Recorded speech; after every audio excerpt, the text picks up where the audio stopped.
ان جو 6 compulsory subject ہوں گے ان کا مطلب ہر کینڈیڈیٹ نے جو ہے ٹیسٹ دینا ہوگا. تو کمپلسری بھی 6 ہوتے ہیں اور آپشنل بھی 6 ہوتے ہیں. اگر ہم کمپلسری کی بات کریں تو کمپلسری میں انگلش ہوتی ہے، پریسائز اینڈ ایسے ہوتے ہیں، اس کے بعد اسلامک اسٹڈیز ہوتی ہے، کرنٹ افیئر ہوتا ہے، پاکستان افیئرز ہوتے ہیں، اور نمبر 6 ہے ایوری ڈے سائنس. تو یہ 6 مطلب کہ کمپلسری سبجیکٹ ہیں. اگر سی ایس ایس ایگزام کے نمبروں کی بات کریں تو ہر پیپر کے 100 نمبر ہوتے ہیں. مطلب اگر 100 نمبر دیکھیں تو اس حساب سے ٹوٹل 1200 نمبر ہوتے ہیں، اور ہر پیپر میں 50% والا پاس ہوتا ہے. اور یہ جو سی ایس ایس ہے اس میں جو ہمارے کمپلسری سبجیکٹ ہیں اس میں پاسنگ مارکس 44 ہوتا ہے، اور جو آپشنل سبجیکٹ ہیں اس میں پاسنگ مارکس 33 ہے. اگر کمپلسری سبجیکٹ میں آپ کے جیسے کہ مطلب ایوری ڈے سائنس میں یا کرنٹ افیئر میں آپ کے مارکس 40 سے کم ہوں، لیکن جو دوسرے سبجیکٹ ہیں ان میں آپ کے مارکس زیادہ ہوں اور ٹوٹل ایگریگیٹ 120 یا اس سے زیادہ بنتا ہو، تو بھی جو کینڈیڈیٹ ہوگا وہ پاس کنسیڈر کیا جائے گا. اور ہمارا آخری سوال ہے کہ ہم سی ایس ایس ایگزام کو کیسے کلیئر کر سکتے ہیں، کیسے پاس کر سکتے ہیں. تو کچھ ٹپس ہیں جس کے بارے میں ہم آپ کو بتائیں گے، اور انشاءاللہ اگر آپ ان کو فالو کریں گے تو آپ C S S exam clear کر سکتے ہیں. تو سب سے پہلے یہ جو آپ کے اختیاری مضامین ہیں، آپشنل سبجیکٹ ہیں، یہ آپ کو ہائی مارکس دلوا سکتے ہیں، اس لیے ان میں آپ نے زیادہ توجہ دینی ہے. اس کے علاوہ کوشش کریں کہ جو آپ کا انٹرویو ہو اس میں اعتماد سے ہمت سے کام لیں اور کانفیڈنس سے جواب دیں. جو سوال آپ سے پوچھا جائے صرف وہی جواب دینا ہے، اس کے علاوہ اوور ایکٹنگ نہیں کرنی، مطلب کہ اس سے زیادہ جواب نہیں دینا. اور کوشش کریں کہ جس سوال کے بارے میں آپ کو معلوم نہ ہو یا جس کے بارے میں آپ کو معلومات نہ ہو تو اس کے لیے آپ معذرت کر لیں. اور سب سے بڑی بات، کوشش کریں کہ جو اسٹوڈنٹ ہیں، جو طالب علم ہیں، جو پڑھنے والے بچے ہیں اور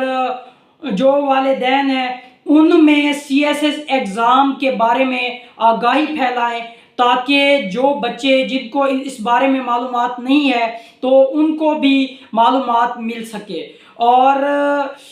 کیونکہ آپ نے دیکھا ہوگا کہ موسٹلی جو ہمارے دیہات کے لوگ ہیں، جو ہمارے قبائلی علاقہ جات کے لوگ ہیں، شمالی علاقہ جات کے لوگ ہیں، یا کچھ ایسے لوگ ہیں جن کو مطلب کہ سی ایس ایس ایگزام کے بارے میں معلومات نہیں ہے. تو اس لیے پھر سے میں کہہ رہا ہوں کہ سی ایس ایس ایگزام کے بارے میں اپنے اسٹوڈنٹ کو، اپنے والدین کو اور دوسرے لوگوں کو جو آپ کے پیارے ہیں، جو کچھ کرنا چاہتے ہیں، تو ان میں آگاہی پھیلائیں تاکہ لوگ جو ہیں، لوگوں کے اندر سی ایس ایس ایگزام کا شعور پیدا ہو اور وہ بھی جو ہے اپنے ملک کے لیے، اپنے ملک و قوم کی خدمت کر سکیں. سی ایس ایس ایگزام کی تیاری کے لیے پڑھائی وقفہ سے کریں، کتابی کیڑے نہ بنیں، اور کوشش کریں کہ جس وقت آپ کو بوریت محسوس ہونے لگے تو کتابیں سائڈ پہ رکھ لیں، کوشش کریں نوٹس بنا لیں اور نوٹس کو بار بار پڑھیں. اگر آپ کو کوشش کریں کہ صبح سویرے، کیونکہ صبح سویرے دماغ جو ہے ہمارا فریش ہوتا ہے، صبح سویرے پڑھیں اور سونے سے پہلے جو ہے اسٹڈی کو ٹائم دیں، کیونکہ یہ جو ٹائم ہوتا ہے یہ ایسا ٹائم ہوتا ہے کہ اس ٹائم جو بھی چیزیں بھی بندہ مطلب کہ یاد کرتا ہے تو وہ ذہن نشین ہو جاتی ہیں. تو اس لیے صبح سویرے اور رات کو سونے سے پہلے اسٹڈی کو ضرور ٹائم دیں، یہ جو ہے پڑھنے کا اچھا وقت ہے. ٹاک شوز دیکھیں اور ٹاک شوز کو سنیں. اس کے علاوہ بحث و مباحثہ میں حصہ لیں، اپ ٹو ڈیٹ رہیں، مطلب کہ حالات سے باخبر رہیں کہ کیا ہو رہا ہے پاکستان میں، کرنٹ افیئر کے بارے میں، تاکہ آپ کو معلومات ملتی رہے.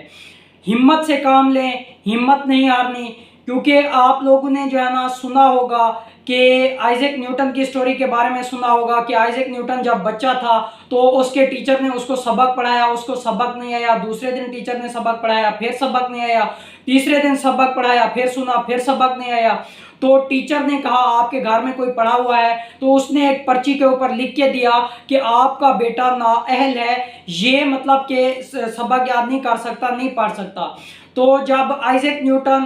وہ پرچی لے کے اپنی ماں کے پاس گیا تو ماں سے پوچھا کہ امی جان اس پہ کیا لکھا ہوا ہے، تو اس کی ماں نے اس کو حوصلہ دیا، تسلی دی کہ بیٹا اس پہ لکھا ہوا ہے کہ آپ کا بیٹا اتنا مطلب کہ ذہین ہے کہ اس کو پڑھانے کے لیے بڑے بڑے ٹیچر کی ضرورت ہے۔ تو آئزیک نیوٹن کہتا ہے کہ جب وہ بڑا ہو گیا تو ایک دن وہ اپنی پرانی کتابیں اٹھا کے دیکھ رہا تھا تو وہی پرچی نیچے گر گئی۔ تو آئزیک نیوٹن نے اٹھا کے دیکھا تو اس کے اوپر لکھا ہوا تھا کہ آپ کا بیٹا جو ہے نااہل ہے، سبق یاد نہیں کر کے آتا۔ تو آئزیک نیوٹن کہتا ہے کہ میری ماں نے اس وقت مجھے تسلی دی، مجھے حوصلہ دیا، اگر میری ماں مجھے حوصلہ نہ دیتی، تسلی نہ دیتی تو آج میں آئزیک نیوٹن نہ ہوتا۔ تو اس لیے ہمت سے کام لینا ہے، گھبرانا نہیں ہے۔ کوشش کریں کہ اگر آپ کے بچے CSS ایگزام کرنا چاہتے ہیں تو ان کو حوصلہ دیں،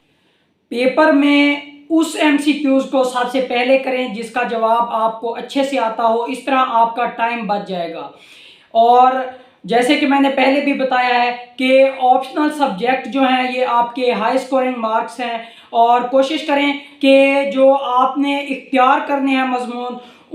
وہ مضمون اختیار کریں جس کے بارے میں آپ کو بہت زیادہ نالج ہو اور جو آپ کی طبیعت سے بھی ملتے جلتے ہوں۔ تو اس لیے ان سبجیکٹ کو اختیار کرنا ہے